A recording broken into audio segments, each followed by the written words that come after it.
Salut, si tu viens d'une version antérieure à Blender 4.2, ou même si tu débarques sur Blender, tu dois te demander comment je peux faire pour ajouter un add-on. Alors, dans Edit, tu as la possibilité d'afficher tes préférences.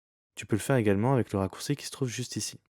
Quand tu cliques dessus, tu as une rubrique add-on, et dedans tu retrouves donc tes add-ons. Tu as des add-ons qui sont déjà installés, qu'il te suffit d'activer en cochant le petit carré que tu trouves juste ici. Quand tu as le petit V, ça veut dire que c'est forcément activé, et quand ça l'est pas, c'est comme ceci. Ok, donc pour ajouter un add-on, c'est un peu différent des versions antérieures. Ici, tu as une petite flèche où tu peux faire Install from disk. Et donc du coup, ça va permettre d'aller dans le dossier où se trouvent tes add-ons. Et ensuite, il te suffira donc de cliquer sur ton add-on voulu et de l'installer. Autre chose qui a changé avec la nouvelle version de Blender, c'est qu'avant sur Blender, tu avais des add-ons qui étaient déjà présents, par exemple Archimesh, et il te suffisait donc de cliquer dessus pour l'activer. En fait, maintenant, ces add-ons, pour pouvoir les activer, tu peux pas les trouver juste en déroulant ou en tapant dans ta barre de recherche. Pour pouvoir les installer, tu as deux options. Soit tu viens ici, dans Get Extension, et tu vas rechercher donc l'add-on que tu souhaites installer. Il te suffira donc de cliquer sur Install.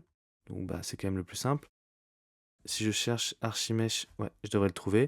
Donc moi, j'ai pas l'option installée vu que je l'ai déjà installé. Mais voilà, c'est la façon la plus simple. Alors si tu veux le faire autrement, tu peux aller sur ton moteur de recherche, aller sur le site de Blender, et au niveau de Download, au niveau de Extension, tu vas retrouver donc une rubrique ici avec Add-on, et il te suffira de faire See All pour tous les voir.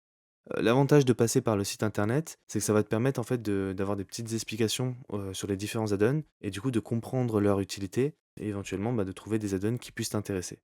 Donc imaginons que je veux installer cet add-on, MMD Tools. J'ai donc une petite vidéo explicative avec aussi des avis. Et pour installer l'add-on, c'est simple, je fais Get Add-on et ensuite je viens juste glisser-déposer cet add-on sur mon logiciel. Alors moi je vais pas l'installer parce que je connais pas son utilité.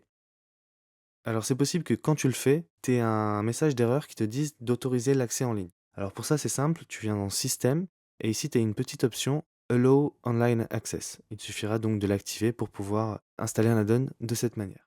Alors une dernière chose à savoir, donc ça c'est plus pour les utilisateurs Mac, mais quand on télécharge un add-on extérieur à Blender, Mac va automatiquement dézipper le zip. Sauf que pour pouvoir installer un add-on sur Blender, il faut garder le point zip. Alors par exemple, cet add-on, il sera donc dézippé automatiquement par Mac. Il aura donc cette apparence, avec mes éléments dézippés. Pour pouvoir l'utiliser sur Blender, c'est très simple. Il te suffit juste de faire clic droit et de cliquer sur Compress. Et du coup, ça va te créer un point zip et tu auras juste à venir installer cet add-on. Donc comme je te l'ai montré rapidement, en allant donc dans tes préférences, dans la partie add-on et en faisant Install from disk. Voilà, donc c'est tout ce qu'il y a à savoir sur les add-ons.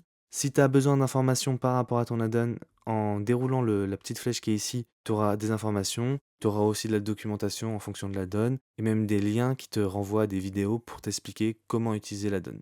Sur ce, je te dis à plus dans une prochaine vidéo. Peace. J'ai pas trop eu le temps de me poser. La rosée du matin si belle, mais elle va s'évaporer. On cause derrière un écran de verre. Mon regard se perd entre le ciel et la terre. J'ai passé mon regard sur des mémoires. J'ai tourné un film dans ma tête, dans le noir, ces 10 dernières années.